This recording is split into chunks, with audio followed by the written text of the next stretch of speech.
Don't let anger be your deepest regret. So, I want you to imagine the absolute worst thing you have ever said to someone you love. Oh, wow. Starting off heavy today. Yeah, I know, but just bear with me. Maybe it was a partner, maybe a parent. You know the exact moment I'm talking about. Yeah. The heat starts rising in your chest. You feel completely 100% justified in the moment, and you just launch a grenade. Right. You say something specifically designed to hurt them. Exactly. And usually, we kind of count on having 10 minutes later, or maybe the next morning, to go back and say, I didn't mean it. I was just tired. I'm so sorry. We bank on the apology. We always assume there's time for an apology. Right. But imagine that immediately after you say that cruel, thoughtless thing, that person walks out of the room and you never see them alive again. God. That sentence, that scream, it becomes the absolute period at the end of your relationship. You can't take it back. You can't fix it. You are just stuck with that echo forever. That is a terrifying thought. I mean, it's the kind of scenario that keeps people awake at 3 a.m. just staring at the ceiling.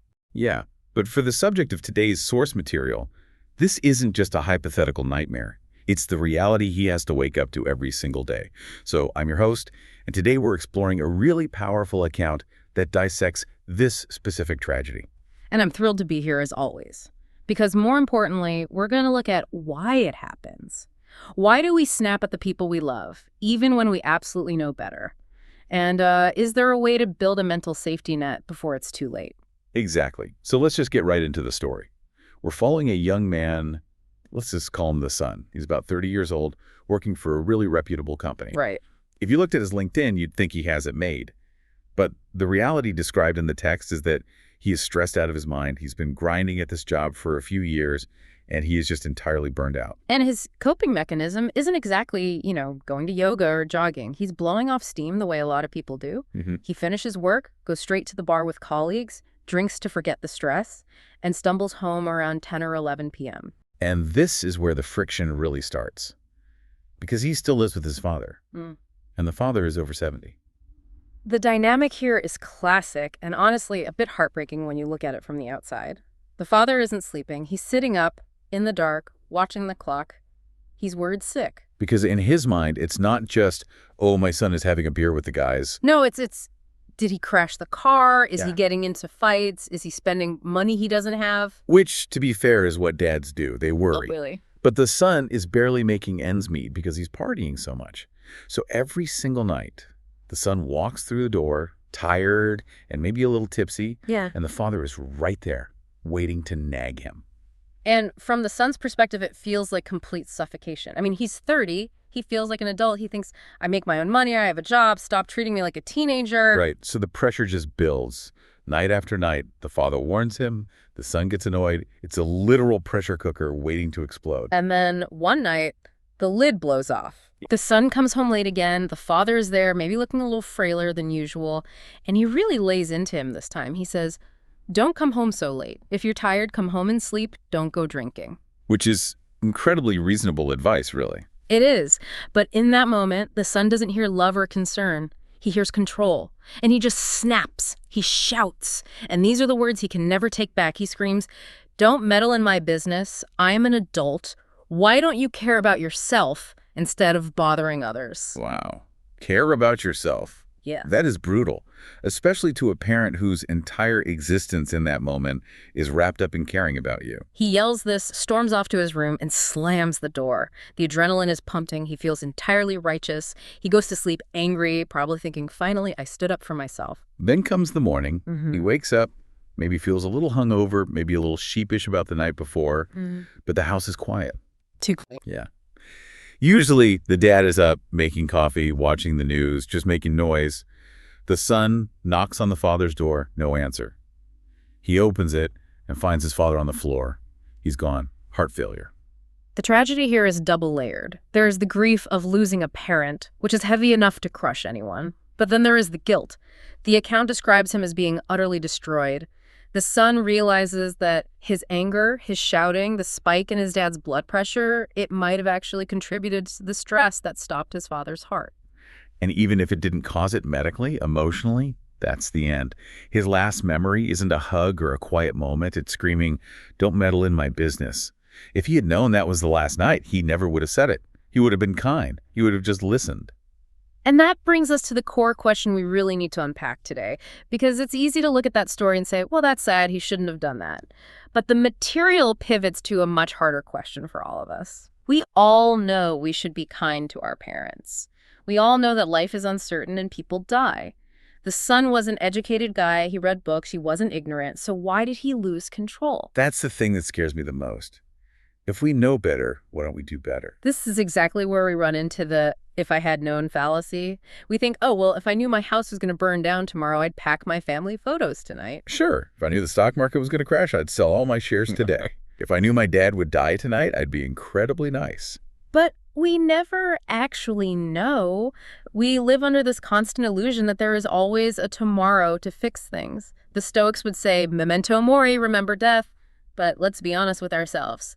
When someone is nagging you about your credit card bill at 11 p.m., you aren't thinking about the grand philosophy of mortality. You're thinking, shut up. You're just thinking about how intensely annoying they are right in that second. Exactly. The heat of the moment completely burns up your philosophy. And this is where the source material introduces a really fascinating distinction between two types of mental function. It explains why a smart person, like this son, can fail so spectacularly. It introduces the concept of sati. Sati. Okay. I've heard that word thrown around in yoga contexts. It usually translates to mindfulness, right? Roughly, yes. Right. Or recollection. But here, the text distinguishes between two very different types. Let's call them type 1 and type 2. All right. Break down type 1 for me. What is that? Type 1 is conventional recall or knowledge. This is your mental database. It's the stuff you learned in school, the morals your mom taught you, the laws of the country you live in. It's the file cabinet in your head that says respect your elders, or don't steal, or be patient with your family. So the son definitely had this. He knew intellectually that screaming at his dad was wrong. He had the file. But here is the fatal flaw of type 1 sati. It essentially requires you to be calm to access it. Wait, so if I get stressed out, the file cabinet just locks? Yes. Think about an exam room. Have you ever studied for a test, known the material inside and out, but then you sit down, the clock starts ticking, you look at the first question, and your mind goes completely blank? Oh, absolutely. I froze in my chemistry final in high school. I knew the formulas. I studied all night. But sitting in that chair, nothing. Just pure white noise. That is a classic type 1 failure. The knowledge is in your brain, but the stress cuts the connection. You are psyched out. The anxiety basically acts like a jammer signal. That actually makes so much sense. I remember walking out of that exam room, and 5 minutes later, when I finally calmed down in the hallway, all the formulas came rushing back. Because the signal jammer was turned off. The stress passed. Now let's take a higher stakes example from the text, a tire blowout. Oof, okay, that's terrifying. Every driver knows, or at least is supposed to know, the golden rule. If your tire blows out at 70 miles per hour on the highway, what do? You hold the steering wheel straight, and you just coast. Yeah. You do not touch the brake. Correct. That is your type 1 knowledge. But imagine you are driving, the radio's on, you're relaxed, and suddenly, bang! The car swerves violently toward the median. I am 100% panic slamming that brake pedal. Most people do. Panic takes over completely. Instinct kicks in. The emotional flood hijacks your entire nervous system. You slam the brakes because you're terrified, the car flips, and disaster strikes. The panic overrides years of training. So bringing this back to the story with the father and son, the nagging was the tire blowout. It was the trigger, yeah. The annoyance, the accumulated stress from work, the alcohol in his system, that was the emotional flood. It completely disabled his access to type 1 sati. He couldn't remember, be kind to dad, any more than the panicked driver can remember, don't brake. This is actually a little frightening because it implies we are barely in control of ourselves. Is this just about anger? No, it applies to any intense emotion. Greed, lust, fear. Take the lost wallet scenario. Let's say you find a wallet on the street with $100,000 in cash. Okay, moral dilemma time. Right. In this studio, sitting here, calm and collected, you say, I'd return it. It's the right thing to do. But if you were drowning in debt and you saw that cash, the greed creates a thick fog. You don't see someone else's property. You just see your own salvation. Or think about crimes of passion. Right, where people ruin their lives in 10 seconds. Exactly. The perpetrators almost always know the consequences beforehand: prison, shame, destroying their families. But in the darkness of the impulse, they forget.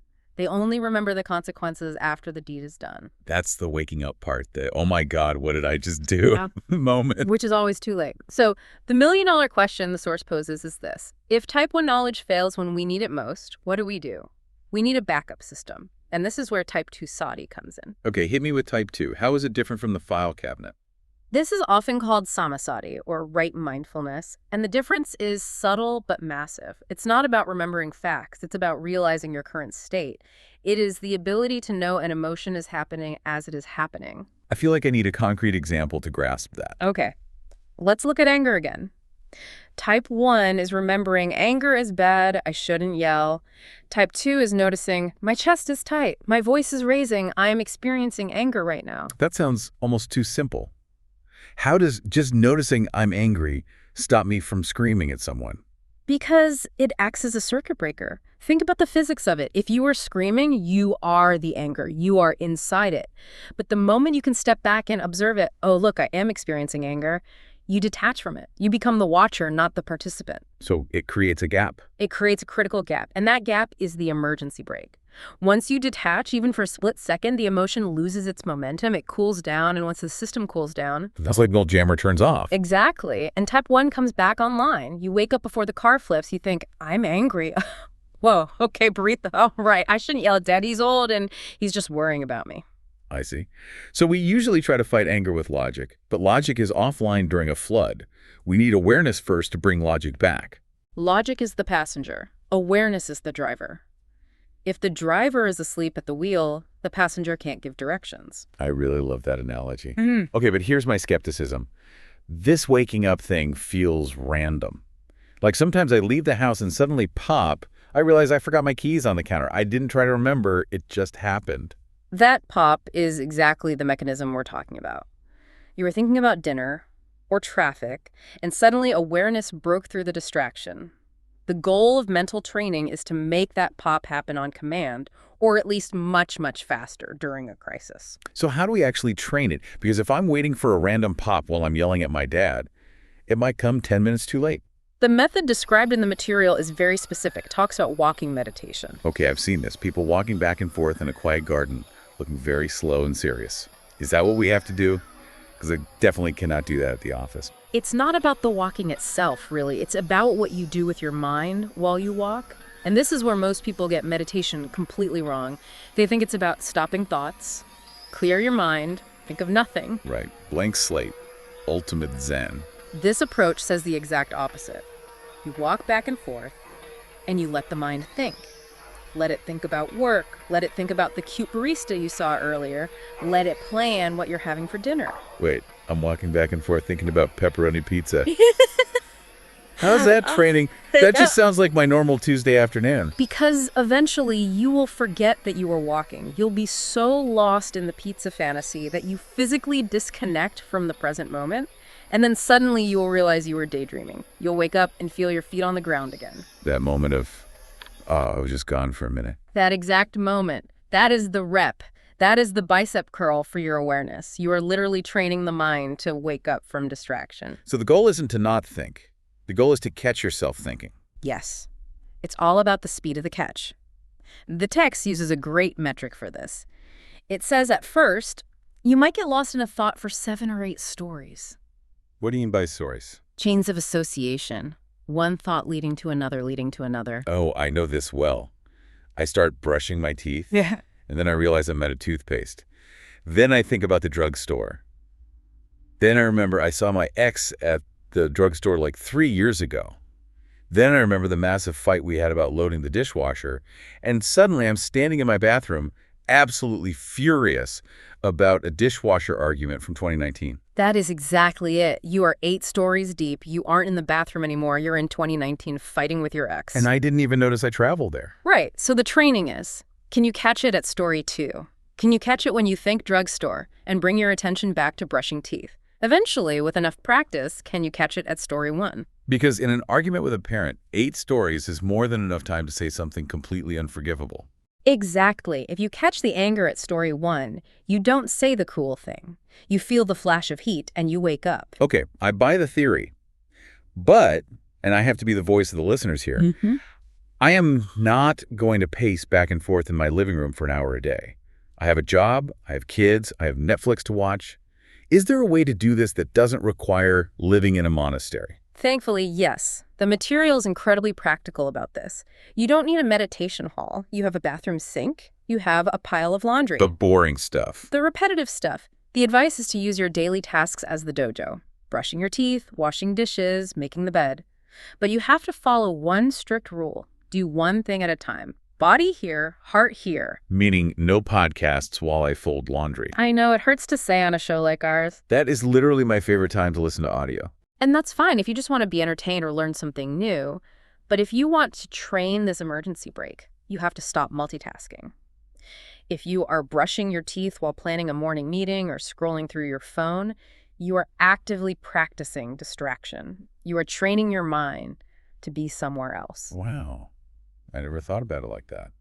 I'm practicing checking out. Every single day. But if you try to just feel the toothbrush, I guarantee your mind will run away. It will go to the meeting. Your job is just to catch it, pop, bring it back to the toothbrush, pop, bring it back to the feeling of the water on your hands. It sounds incredibly tedious, to be honest. It is. But think of it like security guard training. If the guard is asleep or distracted, the burglar gets right in. If the guard is trained to constantly watch the gate, he spots the burglar before he even breaks the window. The burglars are the emotions. Anger, greed, anxiety. So by practicing on the toothpaste, I'm training the guard to spot the anger before it smashes the window. Exactly. You use the low-stakes situations to build the muscle for the high-stakes situations. That really clicks for me. So let's go back to that night, the night the son came home. Let's rewrite the script. Let's say this guy had been doing his toothbrush training for 6 months. Okay. He walks in, he's tired, he's tipsy. The father starts nagging, "Don't come home late, you need to sleep." The son feels that familiar heat rising in his chest. That's the tire blowout moment. And story 1 begins. He's annoying me again. But instead of writing that story all the way to, "I hate you, don't meddle in my life," his circuit breaker trips. He notices, whoa, I am feeling extremely annoyed right now. My chest is tight. And that split second of awareness buys him a choice. He doesn't have to be a saint. He doesn't suddenly have to go hug his dad and apologize. He might just say nothing. He might just take a deep breath, turn around, and go to his room in silence. He goes to sleep, and the next morning, the father still dies. Yes. And this is crucial to the source's message. We cannot control death. We can't control the heart attack. The father still dies. The son still wakes up to a house that is too quiet. He still has to deal with the massive, crushing grief of losing a parent. But the soundtrack in his head is different. It's completely different. He isn't haunted by the echo of his own voice screaming, "Don't meddle." He knows he didn't add poison to the end of their relationship. That distinction between pure grief and grief laced with guilt, that's really the difference between healing and being destroyed, isn't it? It is. You can recover from grief. It takes time. It's painful, but you heal. But that specific kind of guilt, that I can never fix this guilt, that stays with you forever. It really shifts the focus of how we live. We spend so much time trying to control the outside world, make more money, control our parents, fix our partners. But the one thing that actually saves us is just waking up to ourselves. And that's the final thought I really want to leave people with today. Yeah. We often feel like we are victims of our own emotions. I just snapped. I couldn't help it. And in a way, that's true. The initial spark is biological. But we can train how fast we grab the fire extinguisher. We can train the speed of the wake-up call. And that speed might just save you from a lifetime of regret. So here is your challenge for today. I'm going to try it too, much as it pains me to tell you to turn off the audio. Pick one small, boring task today. Brushing your teeth, washing a coffee mug, walking to the mailbox. Do just that one thing. And when your mind runs away to 2019 or tomorrow's meeting, just notice it. Pop, come back. You're not just washing a mug, you're building the muscle that might save you when it really counts. Thanks for exploring this with us today. It was a pleasure to be here. We'll catch you next time. This video is inspired by Venerable Paisarn Visalo, Wat Pah Sukato, Thailand. Thanks for watching The Let Go Place, your gentle pause from the chaos. More Dhamma from respectful Thai monks will come. Please like and subscribe our channel. Drop a comment on how you feel or what you like to know more. See you next time.